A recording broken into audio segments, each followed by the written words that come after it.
It's spinning. Oh, and it says live. Oh my God, you are live! Exclamation Excellent. point.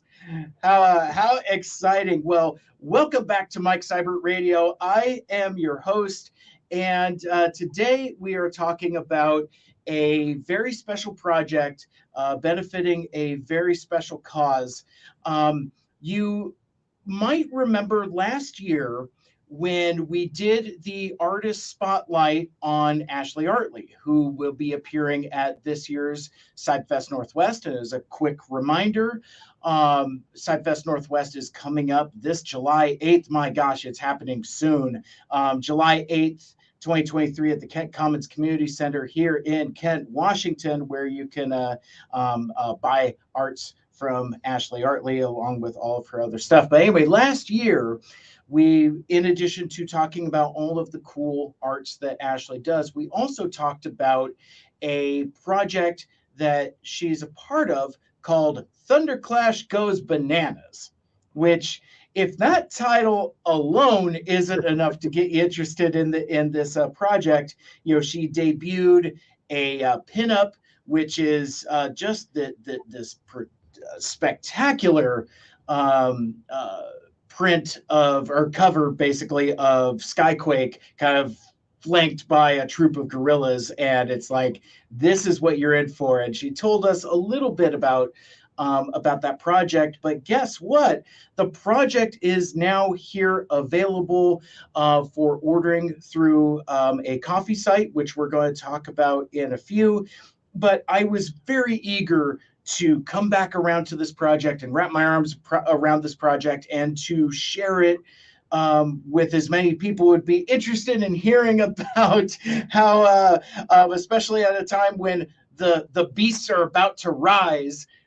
This seems like a perfect timed book for some beasts and some robots to interact in a Transformer space. And joining me on the Mike Seibert Radio podcast live stream is the writer of Thunderclash Goes Bananas. It's you might know him on Twitter as Dr. Brainstorm. It is Joseph England. Thank you so much for taking the time to join us. Not a problem. Thank you for having me. The Rise of the Beasts crossover is a happy coincidence. It was not planned, but it does seem to have boosted some of the social media algorithms in our favor. So that's one of those nice little coincidences. Absolutely. So every live stream or every podcast is somebody's first episode, first podcast, first show. And a lot of folks know your stuff on Twitter, where you repost various, writers and artists and are prolific in the Transformers fandom. But before we get into Thunderclash Goes Bananas and how that project came along and some of the details about that, could you talk a little bit about yourself, introduce yourself a little bit to us, and then from there, let's kind of talk about your Transformers origin story and why you like Transformers, and from there we'll get into the book. So no Beautiful. Small thing, but yeah, just a little quick get to know you sesh. Just my autobiography. Yeah. I'm Joseph. I am an Australian, as you can probably tell. I have grown up in a relatively small place in the pointy bit of Australia, the top of Queensland. And when did I get into Transformers? I do not remember a time in my life when I wasn't into Transformers. My father's, my grandparents had a lot of children. And so my youngest uncle is actually only about 10 years older than me. And he had all of the Transformers from 1984. And when he sort of hit 12, 13 and outgrew them, I was just hitting sort of 4 or 5, and he just handed them to me. So I had, G1, because I was late to G1 because I'm actually an 88 baby. So I got, Defensor, Optimus Prime, Um, just a bunch. I remember vaguely having Starscream at one point, but I cannot remember a time in my life when I didn't have a Transformer. I still have my original G1 First Aid. He is no longer white. He is a very very sort of yellow First Aid, but he exists. Um, and so yeah, I've always been into it.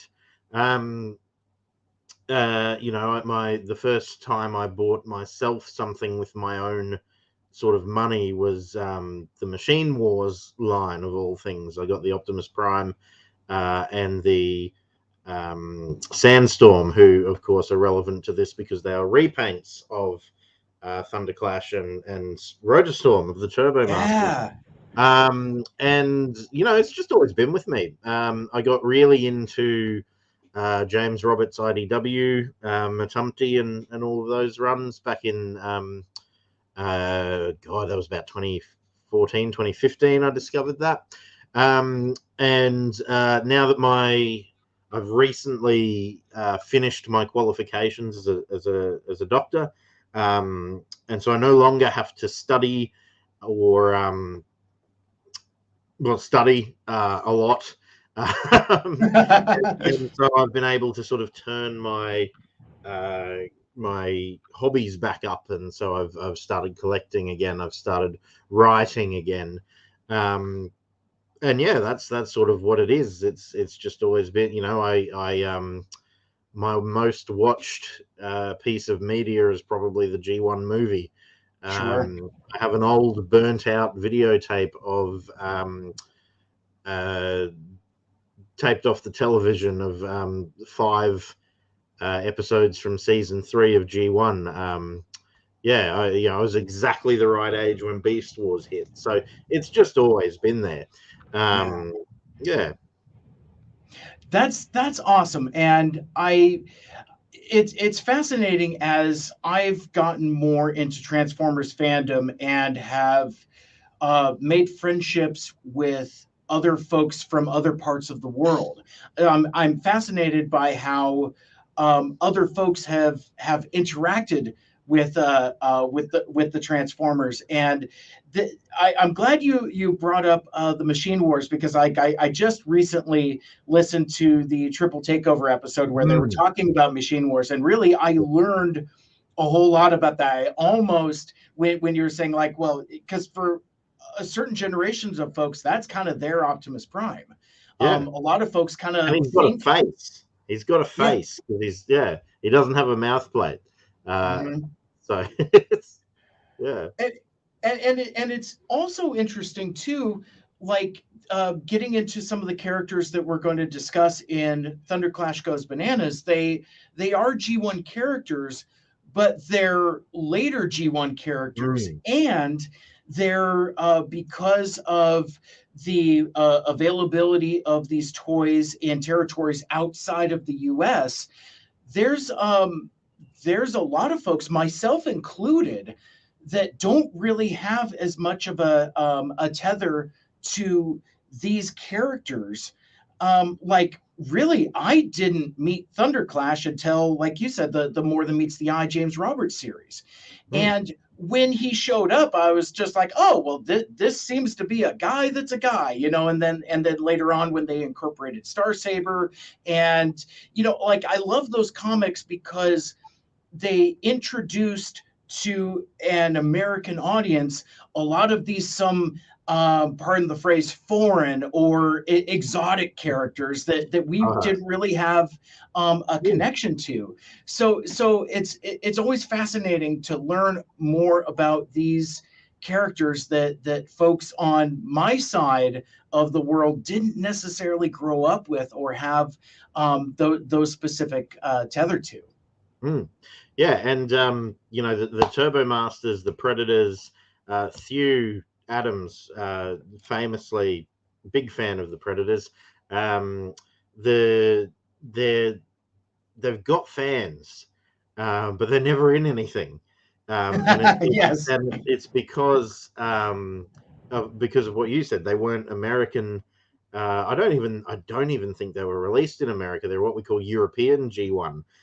Yeah, yeah, My grandparents are English. They lived in the UK, and so I would just get, and I'm sure they were released here, but I cannot tell you when or how I acquired them.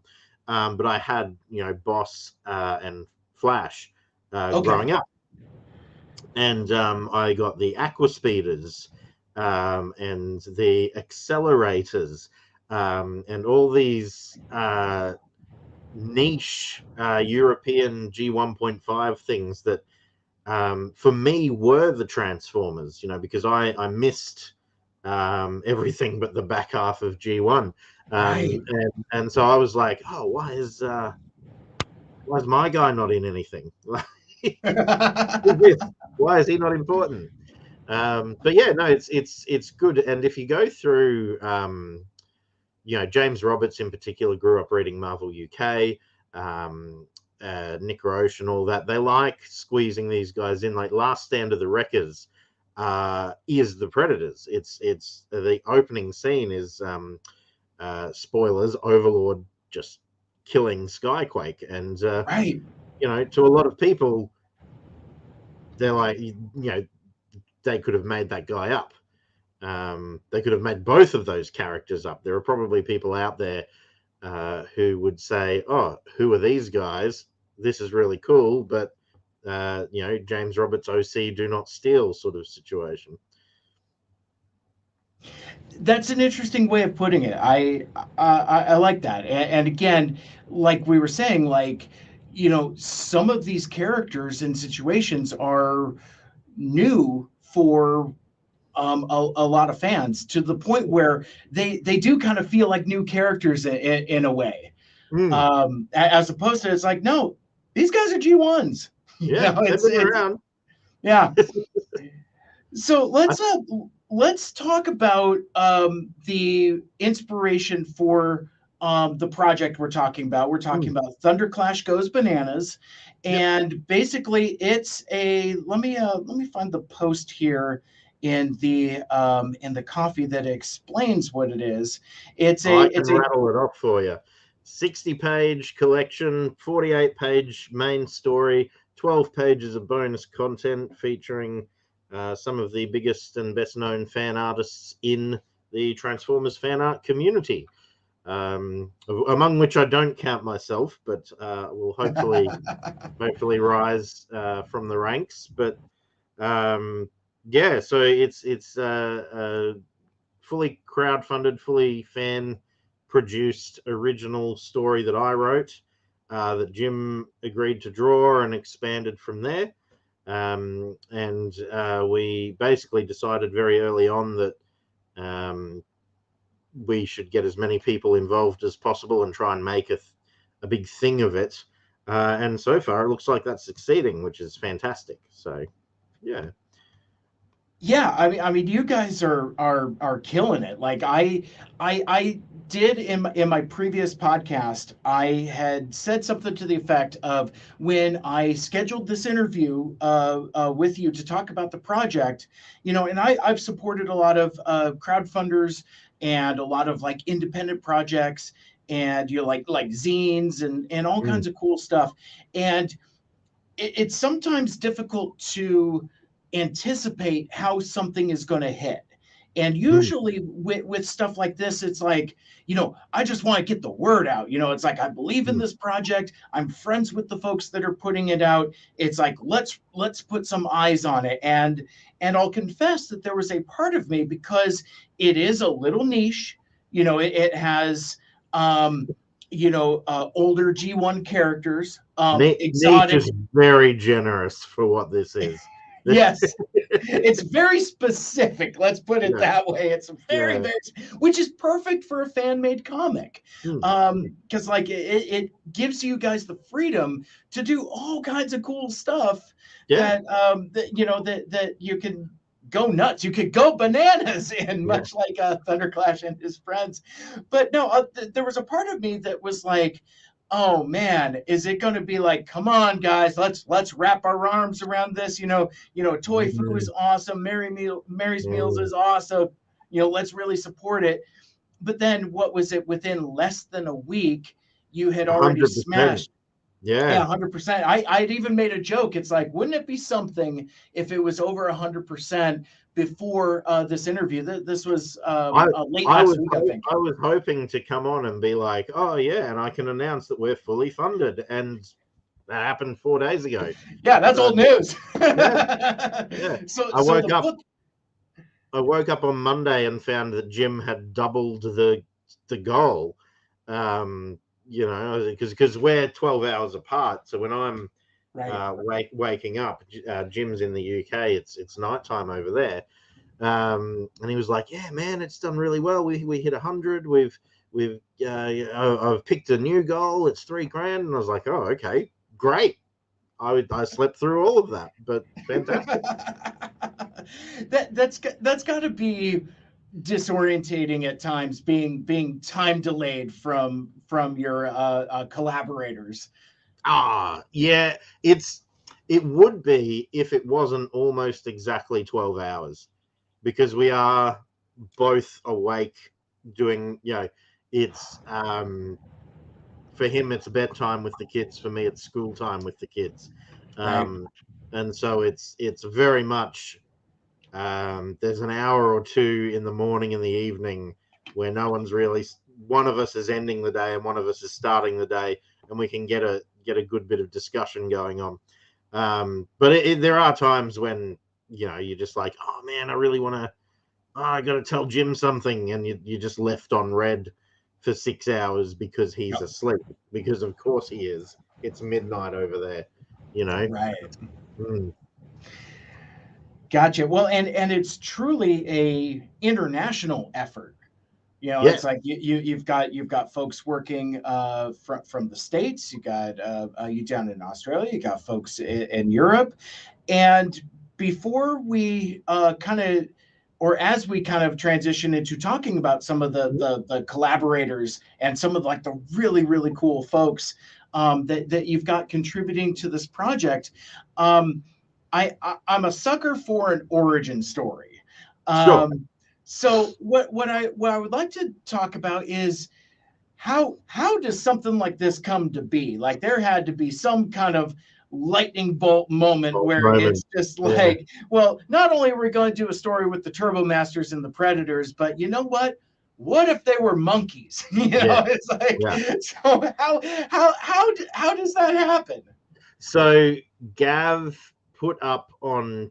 So I was in the throes of amateur writing, and I was starting to work on some comic scripts. I'd done quite a few creator-owned original concept scripts that no one really wanted to read or pay any attention to because I didn't have any other work to my name.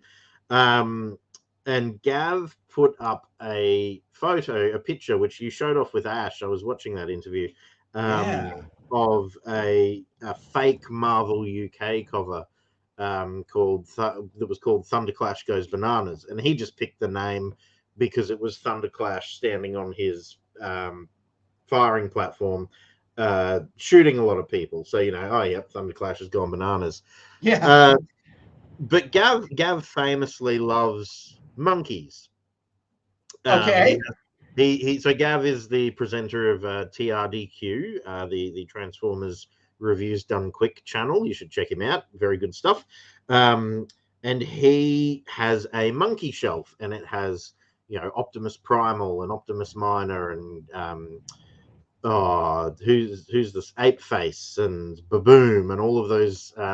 Every Transformer that's ever turned into something simian is he sort of has on that shelf. And I thought, Gav, with that, like that title is just perfect. Beast modes exist. Thunderclash never gets anything done with him.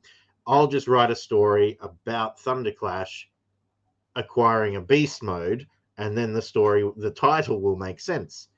And I hit up Gav. I just said, hey, Gav, I'm a nobody. Can I write a story based on your picture? And he said, go nuts. I don't think he ever expected to hear anything about it ever again. And I'm sure he deeply regrets that decision. But I sort of I was between. I just sat my exams, and it's about 3 months before you get your results back, and so I was just sort of filling the time that I would normally set aside for studying, just typing out a story, and I bashed out something that I thought was pretty good. And then, but I was like, well, I still need someone to draw it. And just by coincidence, I'd been following Jim Stafford at Occupy Iacon. He's very, Yep. very good. You should all check him out as well. He did a cover for Last Spot Standing, the IDW series, which is how I found him. And he posted just a tweet that said, "Oh, I've done some cover work. I'd really like some practice on an interiors. Does anyone have a quick fan comic they'd like me to draw?" And I took the plunge. I just said, "Look, Jim, it's not short, but have a read, and I'd love it if you could draw even a page for me, just to sell the idea." And he said, "Yeah, man," and he started drawing it, and it went really well. And he got to sort of 3 or 4 pages in, and he said, "I think this has legs." And he posted the pages as he was going on his Twitter feed, and it would always get a very, very positive response. And he said, "Look, I think this really has legs. I can't draw 48 pages, but I know some other artists who'd be interested." We actually found Ashley first because she commented on one of the page, I can't remember which one, saying, "Oh man, I'd love to be involved in something like this." And I went to her profile and I was like, "Jim, yeah, got to get Ash. Like, no question. If we're looking for artists, offer it to Ashley." And so Ash signed up, and we were stuck. Jim knew and has worked with Nate Phoenix for a long time. I think he's just at Nate Phoenix. I'll have to double check that one. And he said, yep, he'd be interested in doing it. And we were stuck for a long time with issue 4. We didn't have anyone attached for a couple of months. And so I just said, well, Gav started all this. Why don't we just offer it to him? And we reached out, and he liked what Jim had done, and by then the sort of charity plan was set in motion, and he likes Toy Fu. He's a big supporter of Nick and the boys at Toy Fu, and that was that. He said yes, and we sort of became this little group that was at Nate Phoenix 83. I knew there was a number on the end. I couldn't remember what it was. We became this little group, and away it went. So yeah, just one of those everything lined up at the right time sort of situations. Well, and that was going to be one of the other follow-up questions I had, like, because I remember when I talked to Ashley last year, and when she was talking about the work that she was doing on Thunderclash Goes Bananas, she kept referring to it as the second issue. So like when the crowdfunder started on the coffee site, which is ko-fi.com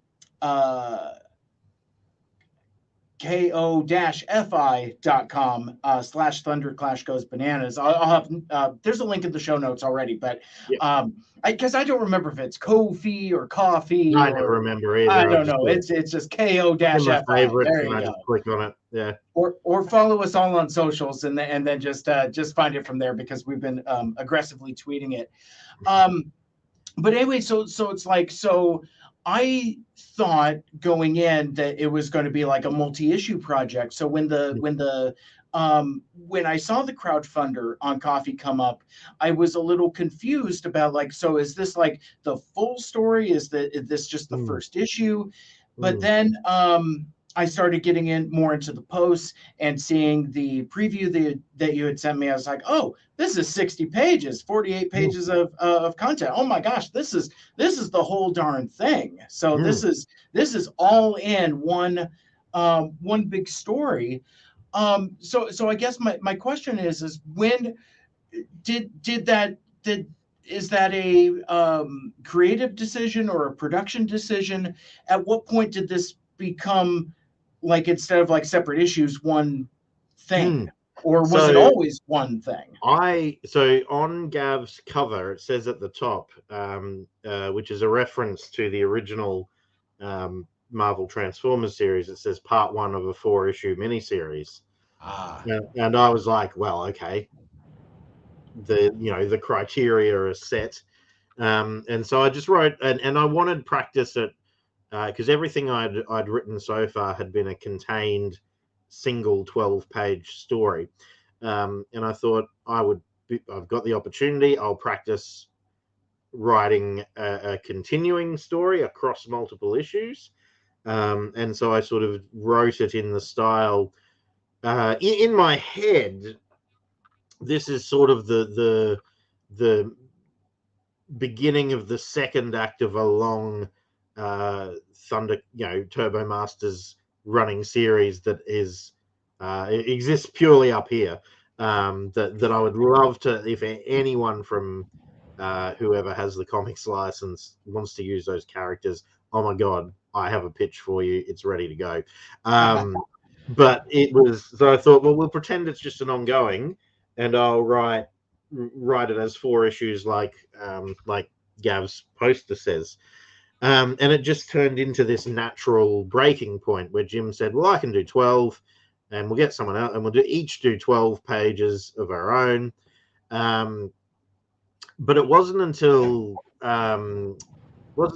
we started actually doing the research on the costings of printing that we came up with the 60 pages thing. So Jim was like, yeah, no, it costs this much to print 48 pages, but it's only 50 cents more or something to print oh, okay. 60 pages.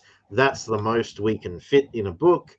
Um, why don't we expand this and see if we can get other contributors and make it feel like a real trade paperback with, like, alternate covers and a letters page and maybe some fake ads and things like that. And again, really good idea. The whole project lives and dies on Jim's. I wrote it, but Jim is the man who's sort of um, really made it what it is. Um, and I was like, yeah, that's incredible. Do you think anyone will be up for it? And sure enough, people were. But yeah, it was always written as a 4-issue series, and it was always the plan to draw it as a complete story. Um, Okay. but yeah, just the realities of printing and things have made some changes. Yeah. Gotcha. Well, and this is cool because it gives you the opportunity to do all those extra goodies, like you Mm. were talking about, like the letters pages and the pinups and other cool things that we'll talk about a little bit later. But I'm going to do a quick screen share here, and I'm going to talk. I'm going to share a screen for the actual coffee campaign. Hmm. And again, it's ko-fi.com/Thunderclash Goes Bananas with some terrific trade dress there. Who designed that logo, by the way? Oh, I'm pretty sure it was Jim. Okay. I know, yeah. Jim's a graphic designer by trade, and I'm 99% sure that that's an original font that he made. I think the Goes Bananas actually comes from the Herbie Goes Bananas, the movie. Okay. Um, Oh, of you know, course. Oh my gosh, I was today years old when I made that connection. yeah, I yeah, did yeah, not yeah. even think to connect the two there. I That's didn't so know funny. that until he told me. I just assumed it was, because people say Goes Bananas. Yeah. I've never seen Herbie Goes Bananas. I'm sure it's very good. It's obviously quite popular. But I promise you, any references to it in the story are completely coincidental. Um, but yeah, I'm pretty sure that Jim came up with that himself.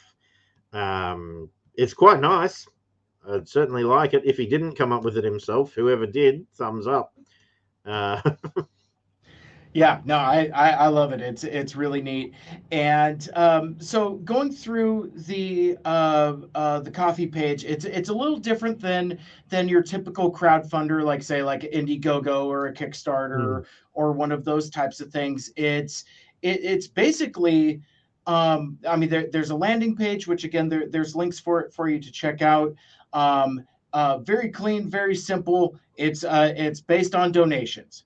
So, Yep. like currently, as we see here, that it's currently at 63% of the stretch goal, and I like the way that this was phrased. It's like so after smashing that first goal, like we talked about, Joseph. Now it's a good news, bad news situation. Good news is that Toy Fu will be seeing a nice chunk of money to send on and help feed hungry kids. The bad news is that we could do even better if we can order 250 copies. Our unit cost will drop further, sending even more cash in the right direction. So the goal here is to um, have more money in the crowdfunder so that they can print more copies and minimizing those print costs. And then that way there's more copies out in the world, which is terrific. So you can get the book Thunderclash Goes Bananas a couple different ways. Again, you could donate through the coffee site, and in the shop, there's two different options. There's you can order it on digital, get a digital only copy, or you could be like me and get the print only copy. In fact, Mm. actually, I might get both. I might get the digital and the print only. But like I like having something tangible in hand, and Yeah. especially like if it's a crowdfunder thing, I like the feeling of having like it's like, oh, I helped do this. You know what I mean? Yeah. It's like it's a really cool thing there. So um, um, now, being American, currency is not my first best strength. Is this are these amounts in pound sterling? Is that what's going on Yes. there? Yes. They're in UK pounds at the moment, UK pounds. Okay, very good. Um, which Google tells me is about uh, $1.25 US. oh, okay, Yeah. gotcha. So that's so pretty darn close to kind of close to even there. Yeah. Um, Very nice. And it's it's interesting. I have a couple other friends from Australia as well, and it's odd sometimes when we talk about like other countries' currency, and it's like, oh well, then we start talking about dollars, and it's like, well, Mm. wait a second, are you talking U.S. dollars or Australian Yeah. dollars? Because Yeah. it's all dollars, but I'll give you a hint. obviously very different. If the number's about a third higher than you feel it should be, it's the Australian dollar.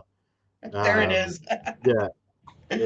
yeah, our leader toys are 90 of our Antipodean dollars, no, at best, which probably presumably sounds outrageous to an American. But I believe at the moment that's something like the equivalent of about 55 US. So yeah, it's I when you collect in Australia, you have to factor in about another 30% of the price of what you're paying for shipping. So Right. yeah, we are the world's largest island nation. It would be nice if Hasbro and places would help us out a little bit there. Give us we don't need Pulse, but we wouldn't mind it, you know. Yeah, I mean they and it's interesting, just a tangent aside, Pulse has announced that they're expanding into Asian territories, and it seems like with as many Transformers fans that I know that happen to live in Australia, it seems like it would be it would be a good opportunity to at least try to help you guys out there. Oh, Um, absolutely.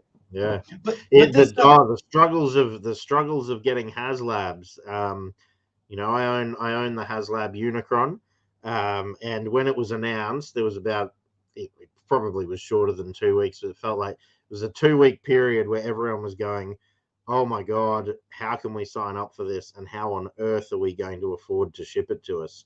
And thankfully, one of our local retailers came through for us, and is now it must have been a success because they've supported every single one of them since. So I got Star Saber, and I'm getting Death Saurus through them as well. So, but it was, you see some nice things that just never turn up here.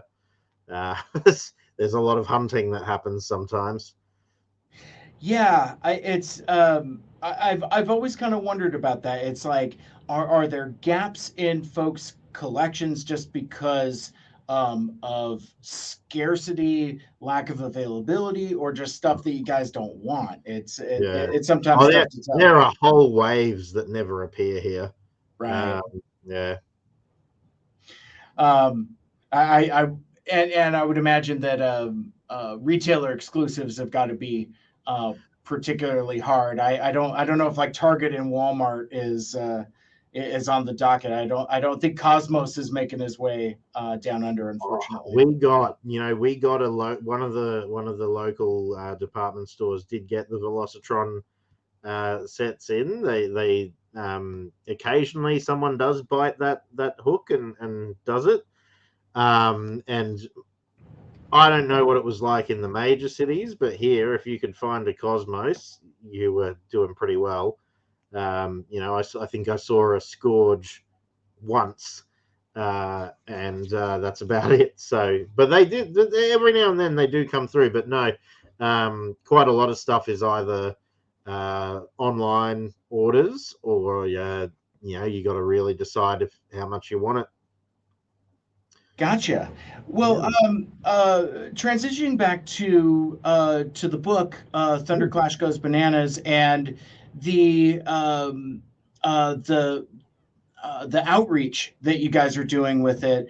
mm, So it's a Transformers fan comic produced in association with Toy Foo in aid of Mary's Meals, mhm, and for me, being on this side of the fandom, both of those entities are kind of new and kind of unknown. I'm not mhm, particularly familiar with Mary's Meals, and mhm, I've heard of Toy Foo, but I'm mm. not specifically familiar. So maybe folks like myself who are learning about them for the first time and learning who this book benefits and support. Mm. Could you talk about them for a few?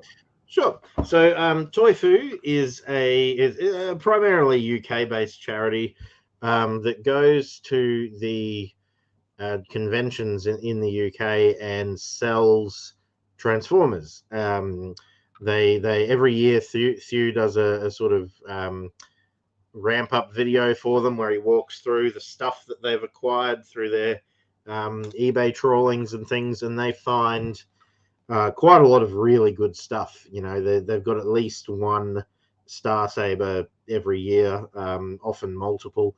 Um, I have occasionally emailed Nick and said, "Hey, I need something for a G1 piece. Have you got it for me? And can I slip you some extra money to send it to me?" And he always says no because he'd prefer to make the money at the convention. But damn it, I try.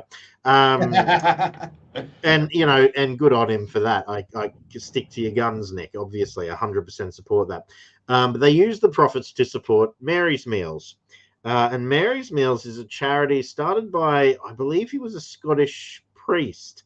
Um, but they provide food, school meals to classrooms in poor communities. They have branches in Africa, Asia, Latin America, the Caribbean, the Middle East, and it really is focused not just on providing food to people who need it, but providing food to children who are at school so that they can learn and attend. Yeah. And we trust Nick, obviously, but we did a bit of a Google, and as far as we can tell, they don't have any major scandals behind them. And so, I'm a very passionate educator. Particularly, my region of Australia has quite a number of disadvantaged people associated with it. In it, I am in my spare time trying to start a local initiative to get the kids from those backgrounds into medical schools when they leave high school, because that's some of them are really, really smart, but they lack the understanding of the university system and the high school system and the medical system to know how to broach those gaps. So for me, this is sort of, it marries all of my interests, from the personal, the professional, the Transformers. But yeah, I think, feeding kids who are learning things, I don't see that many people can argue with that. Possibly the Republicans, but right? yeah, that's a whole other conversation, obviously. But yeah, no, certainly, giving food to hungry kids, I don't think that you can do much better than that, charity wise.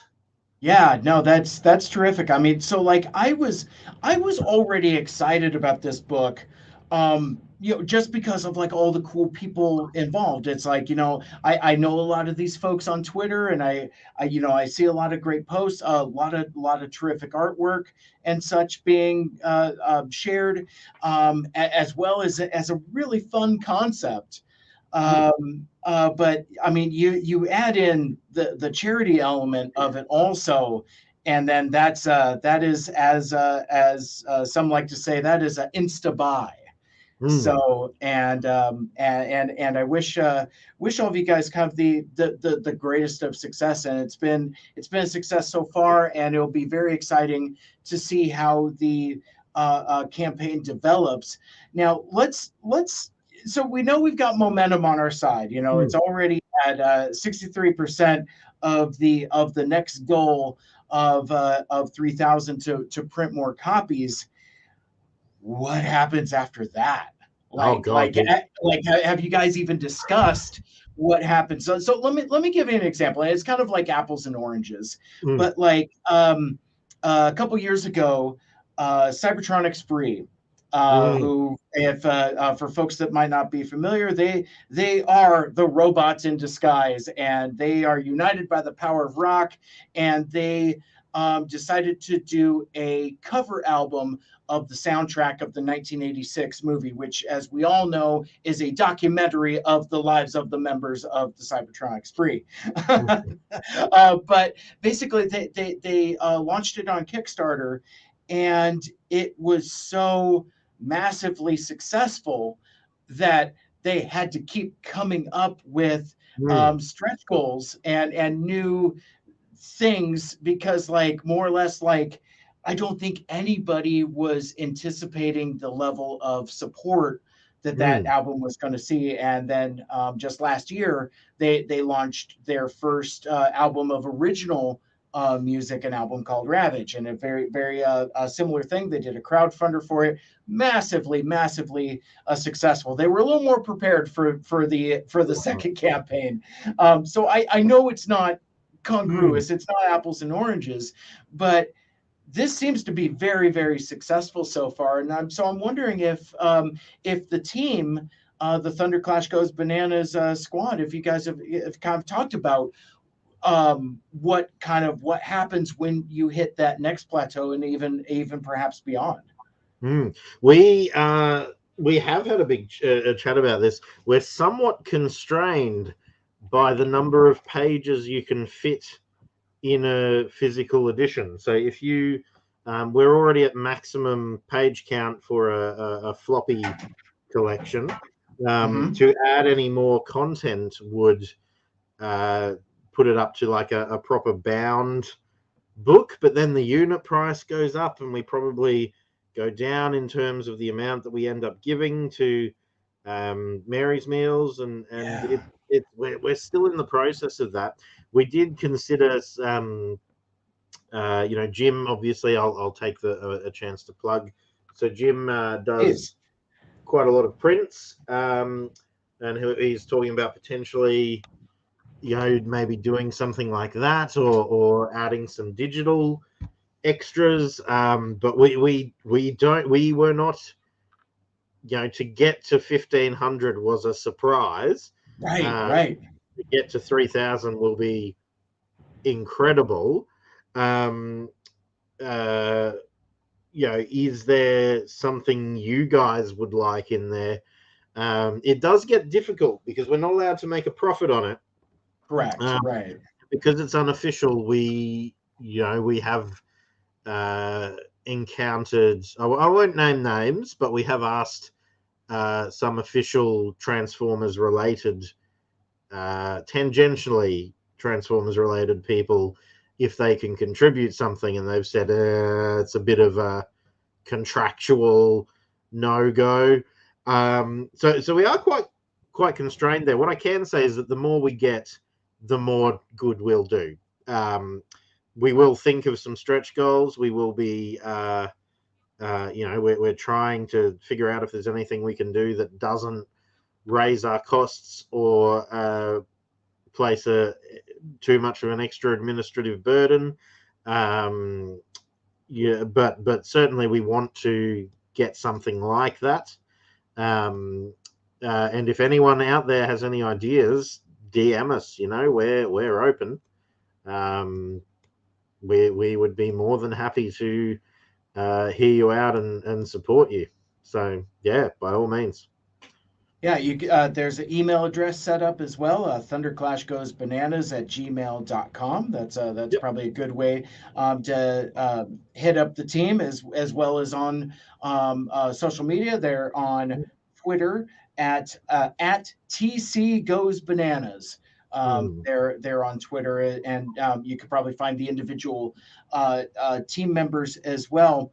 I would like to do a quick screen share of the credits, and I would like to talk about again some of the awesome folks involved in this By project. all means.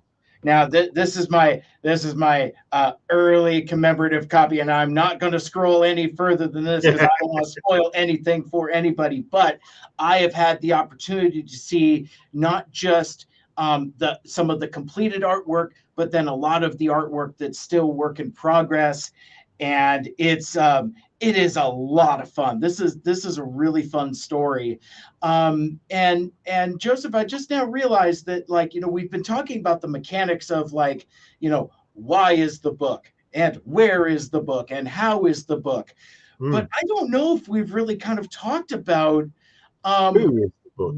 exactly who is the book. Yeah. So being the writer, of course, could you kind of talk about what the story of Thunderclash Goes Bananas actually is, and then we'll talk about, like, some of the team members and a lot of the cool folks that are involved with the Mm. project, and we'll kind of go from there.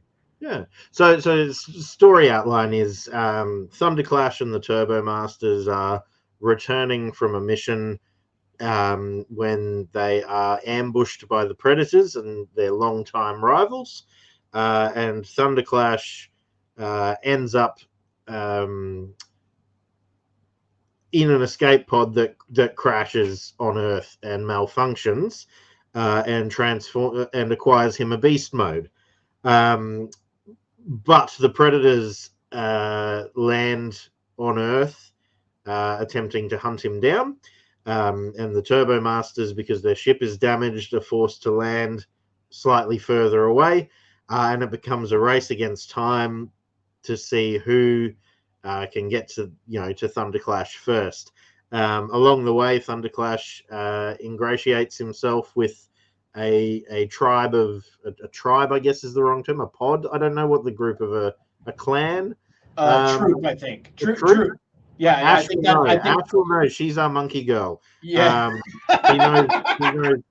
She knows all. Oh, this. So in a massive coincidence, Ash is like, oh, by the way, I also happen to be like just a casual expert on gorillas, and so she has provided quite a lot of constructive and useful feedback on the look and the appearance and the behavior. There's a whole section in her issue that is changed from its initial scripting because she said, Joe, gorillas don't behave that way. And I was like, great, tell me what they really do, and I'll try and squeeze it into the single page where that plot event happens, and we Yeah. did, and that works. And so there's Thunderclash is damaged and waiting for pickup. Will the Turbo Masters get there in time? Will the Predators get there? And what happens when the two come to a head? I love it.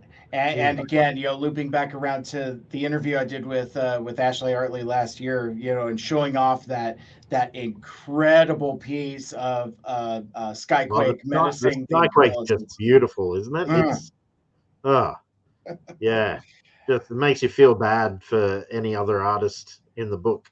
Uh, yeah. In fact, they're I'm all I'm they're I'm all going to pay brilliant. They're for all yours. they're all brilliant, but every single one of us has said, "Oh my God, what has Ash got going on?" So yeah, no, they're all brilliant, and I love them all. But every single one of them has been like, "Oh wow, Ashley has got it." And if anything, we are just delighted to be able to bring her to a wider audience because yeah, just the stuff she puts out is incredible. Yeah, yeah, definitely a bright young talent with a Yeah, very bright future. I am a fan, and my friends are fans. So, yeah, but yeah, no, I was very excited for this book and this opportunity. But that being said, let me scroll back up to the top here and bring back up the the credits castle. page before I get too far here. I always love, like, I do this thing when I do screen sharing on streaming platforms where it's just like I kind of do like this putters and mutters thing. I'm like, I'm just like making all these little noises to nobody in particular while I'm clicking around with stuff. Um, so yeah, so um, we talked about Ashley quite a bit. We talked about Jim quite a bit. Do we want to talk about Nate and Gavin? And I don't think we've even mentioned Andrew's The work other, on letters as well. yeah, Let's shout out our friends. yeah, sure. So Nate is a fairly well-known Twitter artist. He does some very good stuff. He's actually quite obligingly today put up a thread of all of his quite a lot of his recent art. And if you can you screen share with me at all? Is that possible? I don't know if I could screen share with you, but what I can do If you pull up his is Twitter is page, yeah, I could pull up his Twitter. I've got that right here, so then I could just do one of those as I continue to putter and mutter. But yeah, I mean, he's Nate's stuff is awesome. I don't need yeah. to have So a there's a DM open lovely there. Turbo Masters piece there that he did for the Skytread, everyone's Yeah. favorite. Ah, yep. These his here we go. The Turbo There Masters. we go. That's what I was looking So for. this was Love for, I this. believe it was TF Nation last year. Did a whole little zine dedicated to the Turbo Masters or G1.5 at the very least. Uh-huh. Um, and so that was part of that. The Windblade is lovely. There is a very, very good one. If you scroll, yeah, keep going. It's Catra from She-Ra, the new series. Oh yeah, top. Oh, there it is. There you Yeah. go. Yeah, I mean, Yeah. look at that. Like, ah, That's I so don't even. awesome. That is good, right? Mm-hmm. But Nate is. I don't know if Nate would agree, but I think he's most famous for his CityBot pieces. Um, so I know he's got Metroplex and Fort Max, and I'm almost certain that he's got a Scorponok and a Triptychon as well. But Sixo, the toy photographer, shouted them out Yep. the other day. He also does, yeah, Yeah. Transformers the Yeah. animated cover. But he also does similar to that one of those ones you showed before, like the old '80s packaging war shots where it's just all of the guys firing at each other with the lasers going in random directions. But he's done. He's working on at the moment. Yep, there's his Seekers. Oh no, that's the Coronation. Yeah. Yeah, he's very good. He's got a very unique style. And yeah, that's the one. I can't remember the story behind that. I think that's some sort of exclusives piece. I think I believe that's Dracula's at the back, but I am not 100% sure. But he's done quite a few in that mold as well, with various ones. He's currently working on a group shot of the Decepticons. And it won't be anywhere close to the top of his profile. I don't think he's put a link up to it for ages. But he's got, you know, the combiners at the back and the Megatron at the front and the little guys all the way through. Yeah, I can't find it. Sorry, but just fantastic stuff. And he was one of the people on my list of you know, artists I would one day like to work with, and I was delighted when Jim said, "Hey, I know Nate. Why don't we get them involved?" And yeah, you know, an immediate yes from me.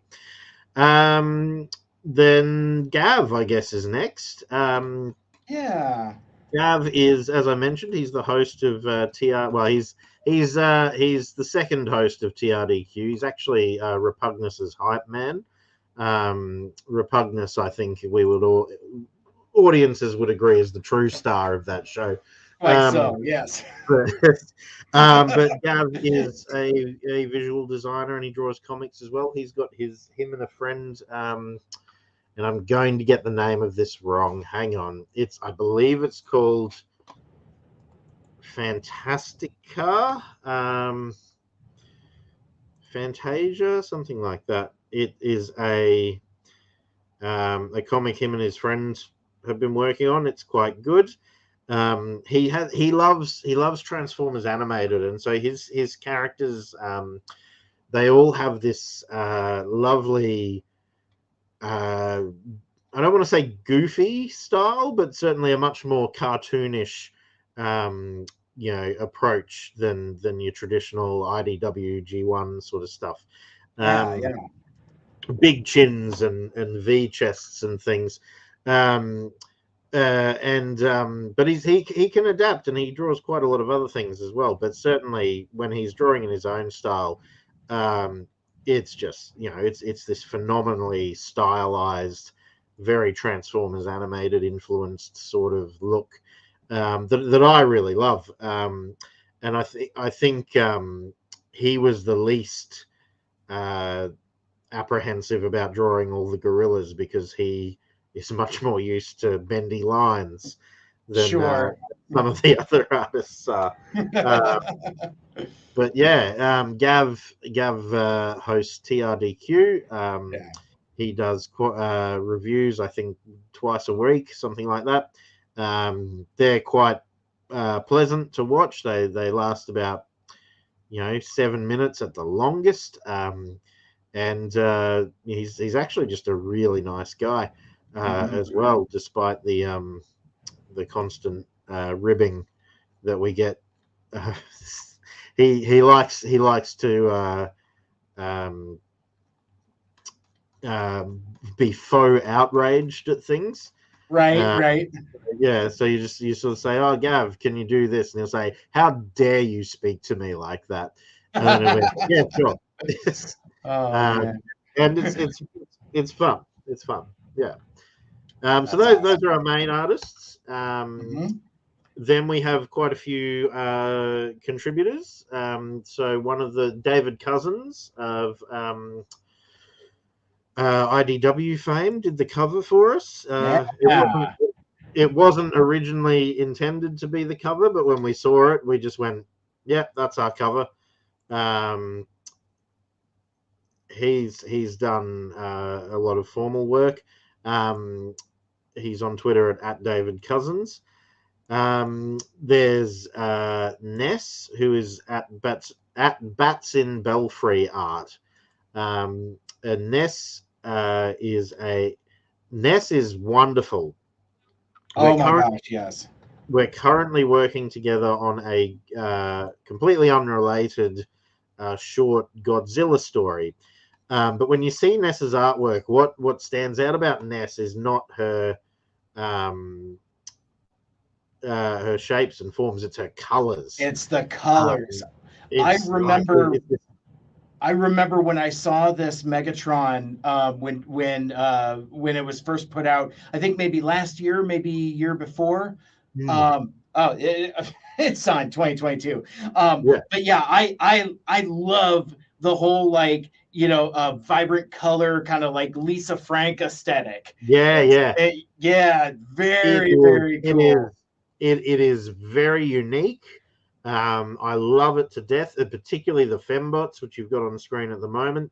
Um, she approached me after another artist we're working with and I did a comic together, and said, "Hey, I really like that. Can you write one for me? Can it be about Godzilla?" And I looked at the colors that she has, and I said, absolutely. And can it just be full of like atomic breath? Because you will nail that, you know. And I sent her this script, and it's on her page, and I really encourage you all to look at it. It's just a short 4-page, I think it's 3 pages actually, story about Godzilla waking up and going about his day. But it's just beautiful. Like, um, it starts with him waking up on the bottom of the ocean, and I pictured something like, oh, it's dark and deep blue and gloomy because it's Godzilla and there's no light down there or something. And what she turned in was like this, um, reef, aquatic life, um, fish everywhere, colorful, beautiful, like crystal blue. I'm not a colors guy. I don't know if I there's a reason I understand. write and not draw. I'll tell you that. But I was like, oh man, this is better than anything I had in my head. She's most recently done an RC from Rise of the Beasts, which is just fantastic. Uh, Yeah. In fact, yeah, I just had that here. I was looking for the Godzilla piece and found the RC piece. Um, that's yeah, I mean, come on. yeah. I know, right? Like, so and the thing about Ness, and a few of our others is we've tried to get people from around the world, and different backgrounds and things. So it's nice to have a few more girls on the team. Yes. We've got Rhina Varka, Rinovar. I believe she's another American. Las Vegas. There you go. Okay. And she has a much more traditional style, but she occasionally does some little cartoony things as well. And we're doing a story about Cosmos together. And so basically, when the call came out for some contributors, I hit both of them up and I said, look, I know we're already working together, but I would really love it if you could do, and they said, yeah, sure. Oh, that's nice. Yeah, so Rhino, just beautiful again, style all her own. She's doing a pin-up for us that is fantastic. I don't believe I've got permission to show it off, and I don't think that she has posted it anywhere, so we can't see it by mistake either. But Right, uh, right. yeah, just another really talented artist who the food animals, yeah, that's what she does. She Yep. draws like the tricitrus tops, which is like an orange triceratops. It's funny, it's cute, it's beautiful. We're writing the story about Cosmos that we wrote is quite sad. It's about him being quite lonely up in space, and oh man, does she sell that, you know it is something about a cute robot looking sad is so much sadder than Oh, a than a Cosmos. uh, No, it has a happy ending. Don't worry. But Yeah. yeah, it's. Oh, I can't wait for that to come out as well. Matt Palacios is one of our others. Palacios Works on Twitter. He and I did a story about landfill last year that got a huge response. I don't think any of us were um, expecting that. You'll be able to tell from the way I talk that I really like using characters that no one else has, because it just gives you a bit more freedom. You can make them whoever you want. Yeah. Whereas Cosmos, we had to work in with his established characterizations and stuff. But landfill, like, no one cares about landfill. I can do what I want. And he does. He's got this fantastic style that's I want to call it sort of IDW esque. It's more Milne than some of the others, but Yeah. yeah, Kind of a little Jack Lawrence in there too. yeah. And it's fantastic. He's doing That's my some more boy. stuff for it. Yeah. Andy Turnbull is one of the organizers of TF Nation, one of the biggest. Yeah. Yeah, he's our letterer. So he's doing the letters for us. Um, and he does. He's only just joined the team. I don't know him very well, Okay. but I know that he does. He's got his own comic that he's recently finished, which is about another 48-page one. Uh, um, God, I don't know, That's all but right. No problem. yeah, but he's done a lot of stuff as well, and obviously being very involved in TF Nation, he's been our sort of go-to guy for what's acceptable in terms of Hasbro, not bringing down a cease and desist order on us, because a lot of these zines and things get produced for TFN, and they have to meet strict criteria before anyone. So that no one gets in any legal trouble over it. But he's got a fantastic Machine Wars Prime on his profile. There you go. Yeah. Yeah. So he's a very very helpful man, an excellent artist. I love it. Um, Gosh, who else have we got? And TF Square One Maz, well known as one of the hosts of Triple Takeover. And an excellent toy photographer, who we approached Sixo initially, but he doesn't actually own the Turbo Masters. So Oh, how about that? I think he either he didn't own them or he didn't have any group photos of them. So we went to Maz, who's done some, who does have them and had done some really excellent photography and has included some more of it for us as well. So, you'll get to see what these elusive toys actually look like. Yeah.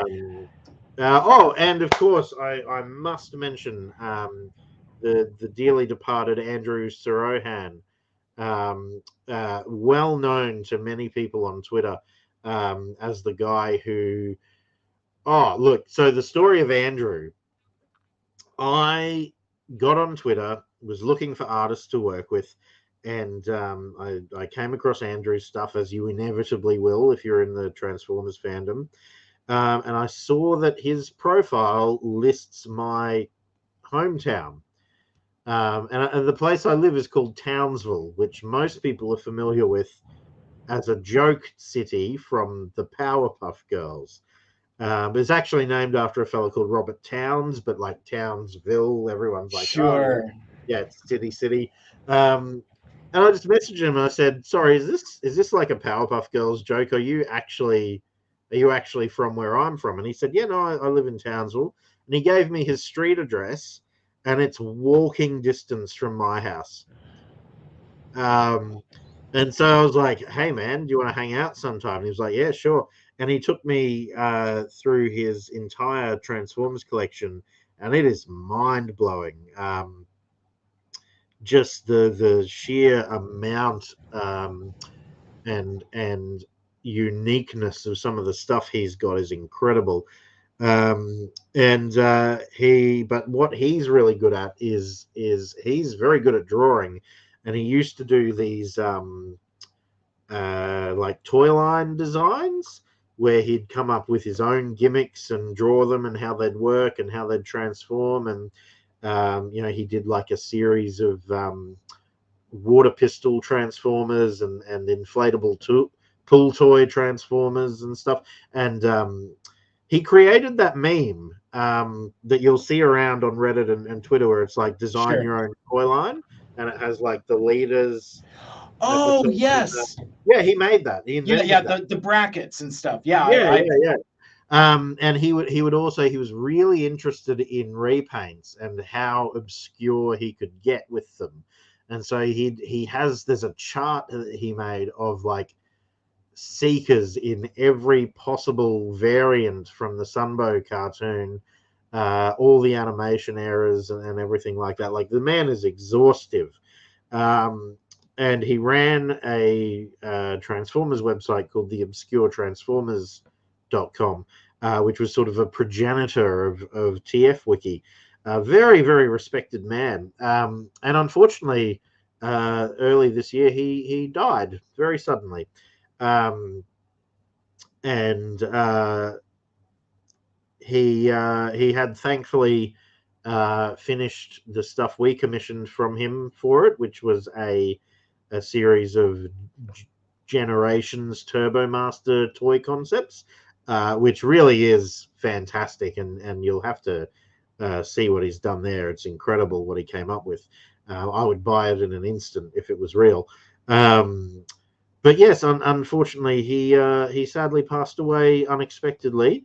And I attended his funeral, and just the number of people who sent in Twitter and Facebook and condolences from the Transformer. His family were overwhelmed. They had no idea how well known he was. And I pointed out to them who some of these people were. I was like, oh, that's James Roberts. He wrote this this fantastic, what is widely agreed to be the best Transformers story, second only to the movie, which holds honorary first place and probably isn't all that good if we're being honest with ourselves. Oh, that's Nick Roche. He drew X, Y, Z, and all these like really well known. And I was like, your son was very well respected and well known. And they had some idea, but I don't think they had an idea of the extent to which the world of Transformers fans was shocked by his passing. So it is nice to have him in that book. We did have to get his. He had finished before he died, so that's nice for us, obviously. But yeah, it's we're going to give a copy to his family just as a sort of commemorative thank you thing. I don't know if they'll keep it or not. They don't have to do anything with it. Sure. But he's actually I think it's still on. I didn't manage to get to it. He has an exhibit in one of our local art spaces of just all of his Transformers and various other art pieces that he's done, and some of his toys and things. Like he was a big deal. And we were very lucky that he was willing to contribute. Yeah. Yeah. And it's a delightful tribute to have that to have those concepts included in the book as well. It's very cool that one, he was able to complete these pieces, but also that they were in a condition that you were able to include them. Yes. I just happen to be looking at that in the page right now in my advanced copy, and it is terrific stuff. It's very it's very fantastic. cool. And that's not even all of it. That's just all we could fit You know, there are pages. The man was incredible. You just say, "Oh, can you draw this?" And 20 minutes. I wrote him a comic. There was an anthology that we wanted to pitch together, and the theme was that there was a one-page story, and the main character had to start the story by forgetting something. And I wrote a little story, just a sweet little story about a little old lady with dementia. Um, and I sent it to him. I said, "What do you think of this?" And then 10 minutes later, he handed it back to me, and it was perfect. And I just thought, God, um, the productiveness of this man is incredible. So yeah, we unfortunately we lost a real talent there, but it's great that he was willing to be on board. Absolutely. Yeah, Absolutely. It's again, it's unfortunate, it's sad, but it's also heartwarming to see that the work does get to continue get and be out there. Yeah, have an exhibition for it. So the book is Thunderclash Goes Bananas. Again, it is a Transformers fan comic written, drawn, and lettered by a group of Transformers fans with the aim of raising much needed monies for Mary's Meals in association with Toy Fu. It's a charity working to feed hungry children across the world. You can visit the coffee shop to donate and either get a digital copy or you could get the print edition. You can visit the shop, pre-order your copy for this upcoming 60-page one-shot comic to be released later this year.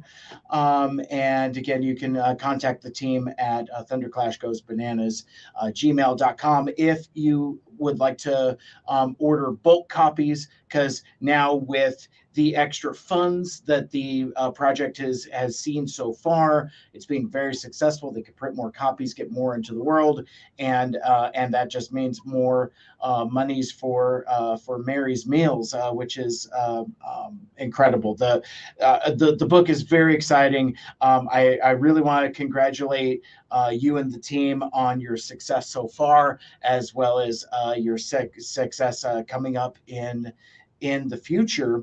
Um, before we part ways for now, Joe, um, a question I ask all of my guests that are creators, whether they be writers, artists, podcasters, musicians, authors, which is just another way of saying writers. But the thing I always like to ask my creative friends hmm is what advice that they would have for folks that are looking to pursue their own creative interests. So, mm. Joe England, Doctor Brainstorm, actual doctor. What advice would you have for the kiddies out there? The best piece of advice I've ever been given um, is it is much easier to rewrite something bad than to write something good.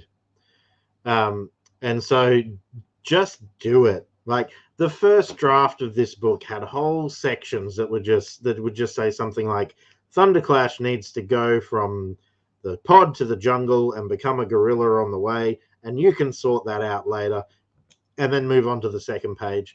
Um, and so the first draft is for you, and it's once you've got a skeleton there, you can make it. It's so much easier, as I say, it's so much easier to rewrite something than to write it in the first place. Don't worry about the first draft, just get it done, and then it will hurt you. It will hurt you to read the nonsense and the badness of your Yeah. first draft, but you will see how to make it good. um, and you won't be able you won't be able to do that as you go, and you shouldn't try to. There is always it is much yeah it's the best advice I've ever been given. 90% of the stuff I work with is starts out as a skeleton of interconnected set pieces that I want to have in there. um, there's a whole running theme in Thunderclash Goes Bananas about communication. There's a subplot where two characters won't talk about something important out of misunderstanding how the other person will feel about it, and that's mirrored in a later subplot between two other characters, and it all looks very official and well thought out. And no, that was like the last thing that was added to the book. So you will see things as you go over your draft that weren't there the first time and will make the whole thing better. So yeah, it's always easier to rewrite something bad than to write something good. Gotcha. That's terrific advice. I like that. I've got a number of friends that are writers and authors. So and I am neither. I'm just a guy that talks into a camera and a microphone from time to time. So I'm endlessly fascinated by how different folks tackle that creative process. So I really appreciate the insight, and I really appreciate you taking the time to join me here on the live stream to talk about Thunderclash Goes Bananas. And again, I just dropped a link in the comments. It's a coffee site, so it's ko-fi.com/Thunderclash Goes Bananas. There's also additional links in the show notes for you to find the crowdfunder, as well as find the creators out on their social medias as well, and check them all out, and commission their works when they're available. We definitely want to support our independent artists and really keep the thing going. Beautiful. Thank you very much. You're welcome. So before we sign off, so we've talked a lot about Thunderclash Goes Bananas. Is there anything else that you have coming up, Joe, that you would like to promote?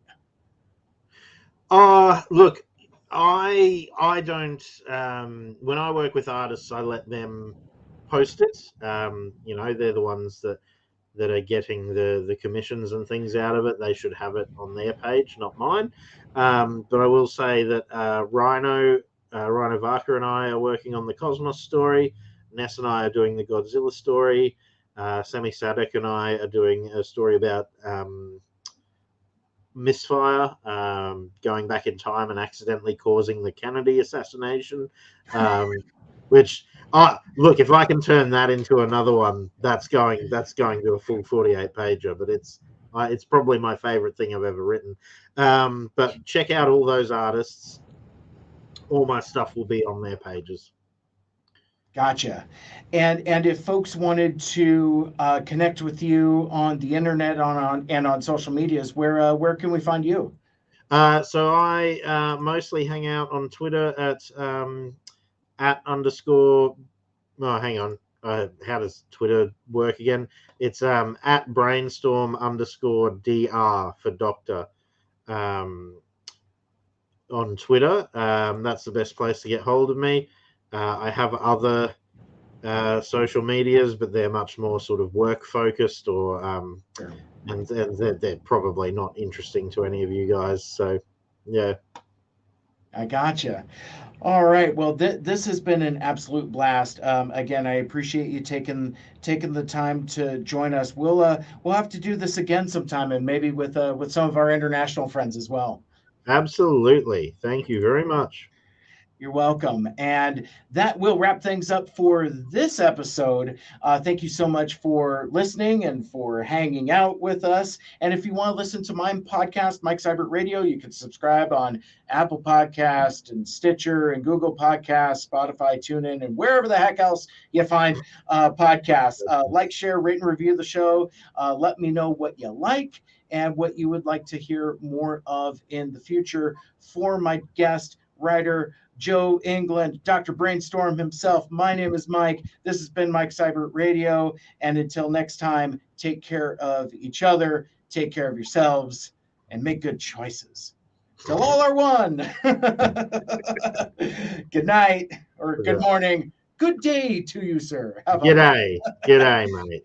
Oh, there we go. We did it. I got a real Australian good day. So there we go. I am satisfied. There you go.